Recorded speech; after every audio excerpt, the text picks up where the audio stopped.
All Indiana Politics is your premier source for Indiana politics, focusing on issues that matter to you. I still want us to be the best in the Midwest. We can't afford another lockdown. Give the citizens of this country the relief they need. Education in the state of Indiana remains priority number one. In-depth, nonpartisan coverage. We don't know exactly where the economy will be in January. People are worried with good reason. Exclusive interviews with Indiana's political leaders. We have the resources here in the state of Indiana to care for those who are in need. Expert analysis on critical legislation. We need to reform those laws. This recovery is going to take some time. We've got to anticipate that there'll be a budget shortfall. From Wish TV, this is All Indiana Politics Podcast on the All Indiana Podcast Network. I'm Wish TV government reporter Garrett Bergquist. Former Purdue University president and Indiana Governor Mitch Daniels has published a new book called Boiler Up. It's a collection of speeches and op-eds from his time at Purdue. He and I talked about it recently for an episode of All Indiana Politics. We used some of those writings as a springboard to talk about the 2024 election and the student debt issue. Let's bring in former Indiana governor and former Purdue University president Mitch Daniels. Governor, welcome to the show. Thank you for having me. So this book is a compilation of the speeches and op-eds from your time as Purdue University president. What led you to publish this book? I was encouraged to do it by people who thought that we'd had a few interesting things to say over that course of time. And I thought maybe I could make the point that in any job one takes, you ought to ask yourself, where can you add value? What can you do that might be useful to the business or the enterprise? In my case, one of the answers was to take advantage of certain head starts I had from other lives I'd led and bring more attention to Purdue, which I thought it already deserved. And over the course of time, I think we earned a lot more national attention for things the people of the university did. So that putting those two themes together seemed to make sense to folks. And the book itself, since a lot of it was already in being or had been written, didn't take too long to assemble. Now, one section of your book deals specifically with keeping our democracy. You wrote of the issue of sincerity versus seriousness. As the 2024 election takes shape, how worried are you that this is coming into play?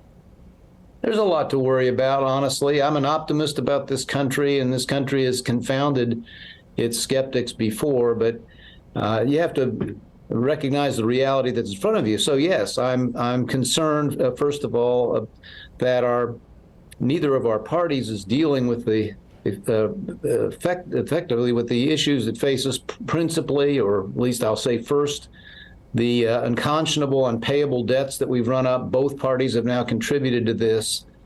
I think that our inability to come to terms with that is going to be something history judges very harshly. We have international threats that we need to come together to agree to confront. And then it's not just the substance, but of course, I'm hardly alone in being very troubled about the tenor of our public discourse, the way in which people have come to go beyond disagreement into personal vilification and so forth. That's not, neither of those phenomena is promising for a country that wants to demonstrate that it can remain governed of and by the people. One of your essays in this book also speaks of the need for third-party candidates to take part in presidential debates. Now, Robert F. Kennedy Jr. and Cornel West have gotten a lot of attention for their campaigns, and then we also have no labels. Could such a candidate break through based on what we're seeing right now? And how did the candidates reach the so-called exhausted middle? You're asking two very interesting questions. The first one, you're right. Years ago, I had been asked to serve on the Commission on Presidential Debates, and I did for a while. But I never was comfortable with their unyielding position. Only the two major parties belonged on the stage. So I quietly stepped out after I guess it was the 2012 maybe election, or 16. But the second question, very current right now. I'm not predicting this. I agree that the odds are still against a successful third candidacy, but we've never seen, in my judgment, an environment more auspicious for such a candidacy. The reason third parties have not succeeded historically is that our two parties have contended for the middle. Within memory, they actually overlapped to some extent. You had Republicans who frequently voted Democrat with Democratic colleagues and vice versa. But at least even as they diverged, they contended for the middle and competed for it. Right now, both are pretty well dominated by their more extreme and ardent edges.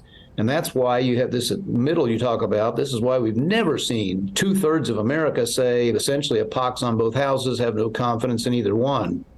Secondly, we have, if nothing changes, the prospect of an election between two octogenarians. That's new and raises all kinds of questions quite apart from your partisan preferences. So you put those things together and there are still very big, maybe insuperable hurdles, but I don't think it's valid to say that there just can't possibly be a credible, maybe even a successful third option.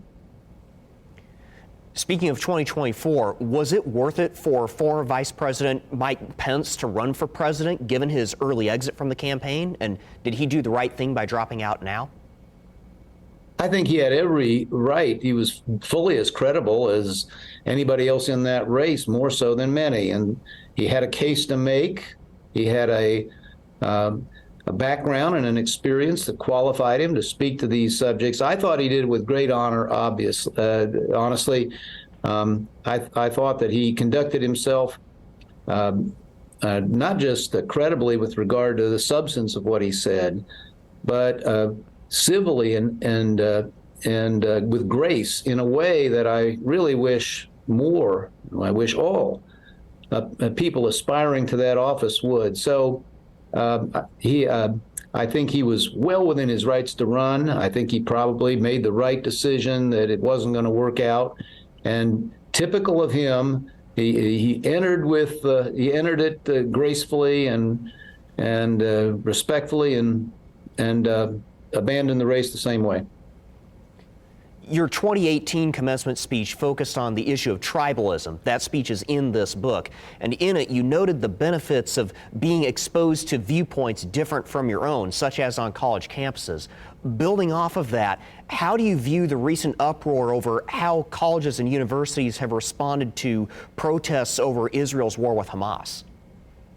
I think some of them have disgraced themselves, and not for the first time. To some extent, some of the schools that are now catching the most flack have laid the groundwork for that by their activities in the past. Many of them have at least acquiesced, if not actively participated in squelching, canceling, otherwise suppressing views that didn't coincide with their own.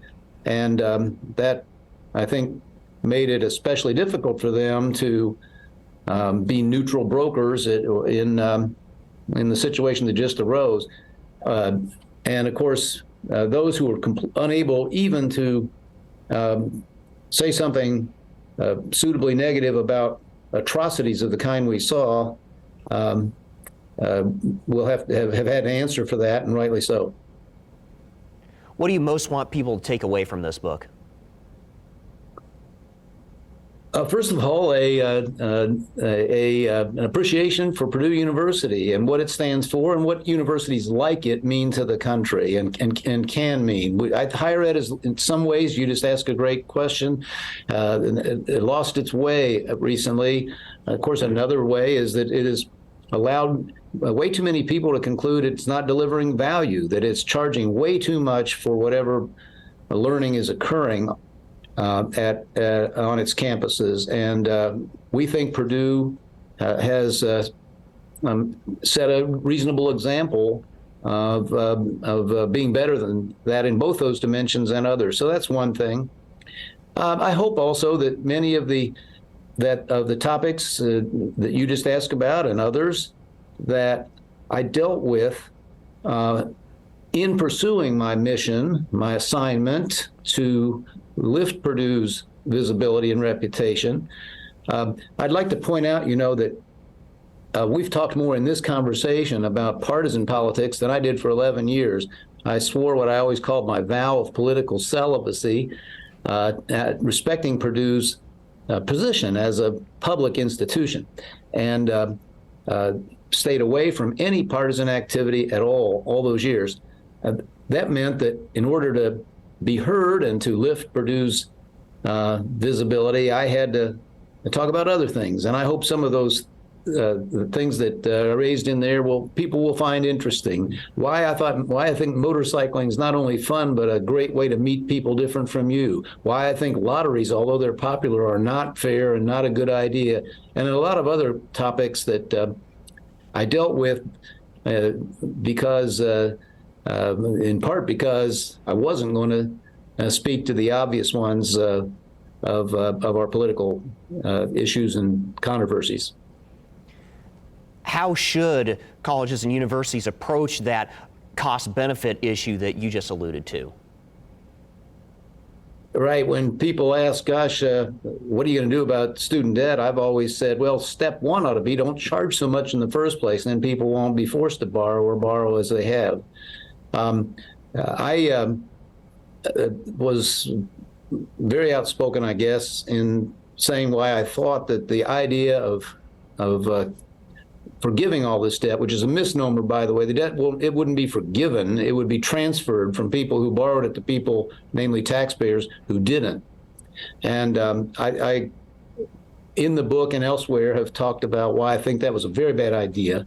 A better idea, I've always thought, is to make colleges who accept the federal subsidies put them at risk for at least some of the loss if the borrower doesn't live up to their obligations and pay it back. And I promise you that if schools were charged even some small percentage of the amount defaulted on, that they would be a lot more attentive to making sure their students were ready for productive lives so they could pay it back, and they'd be a lot more careful about what they charged. And so I think there are better answers than the one that the current administration proposed. When people look back on the Mitch Daniels presidency at Purdue University, what do you most want them to remember? What do you want them to take away from that? And I've never been into giving myself a report card except very privately. And so I'll leave that to the judgment of others. I guess that, though, and it is the central theme of the book, that people will say that an incredibly important asset for any state. This is the reason I, after saying no a few times, finally realized going to Purdue might be a good idea. A state these days can't have very many better assets than a top technologically strong research university producing talent for its future, new ideas, new businesses, and so forth. And I think that I hope that this will be seen as a time in which Purdue was already making a contribution, but magnified that contribution to state and nation. We're turning out more engineers, computer scientists, and STEM graduates now than almost any school in the country. And we're a source of innovation and new patents and new companies at a rate that's in the top few in the world. And so I hope that it will be seen as a time when Purdue increased its contribution, showed that higher ed can be very valuable and very useful and affordable and accessible, and that maybe in that way left a little mark beyond our most important mission, which was to launch thousands of young people on productive and successful lives. Before I let you go, I want to ask about your cross-state rival. We lost legendary IU basketball coach Bob Knight on November 1st. Are there any personal memories of him you would like to share? What do you think should be his legacy? I was such and always was a fan of Coach Knight. I was a passionate, still am, fan of every Indiana school in all my life. And I still root for IU, except for 3 times a year, I'll say, or when they're playing who. But Coach Knight, I'll miss. When he was done coaching, I missed the standards he upheld, even more than all the wins and banners that he brought to IU. He was even at the time that he left IU. He was, I thought, such a model. The young men playing for him were good citizens. They were students. They graduated, and I knew, as now is coming out more, that there was a side of him that was enormously caring and helpful to people in need. He stood by his friends and his former players always. And I wish he'd gotten more attention for that, or allowed more people to see that while he was with us. But I just think that college athletics has some problems, big ones right now, and it would benefit from a lot more people with the character and standards of Coach Knight. That's former Purdue University president and former Indiana Governor Mitch Daniels. Governor, thank you for joining us. Thanks for having me. That was Mitch Daniels discussing his new book, Boiler Up. Remember, you can catch All Indiana Politics every Sunday morning at 9:30, only on Wish TV. I'm Garrett Bergquist. Thanks for listening. From Wish TV, this is All Indiana Politics Podcast on the All Indiana Podcast Network. Watch All Indiana Politics live Sunday mornings at 9:30 on Wish TV and at wishtv.com. Subscribe to this podcast and listen weekly here on the All Indiana Podcast Network. And be sure to discover even more great podcasts at allindianapodcastnetwork.com.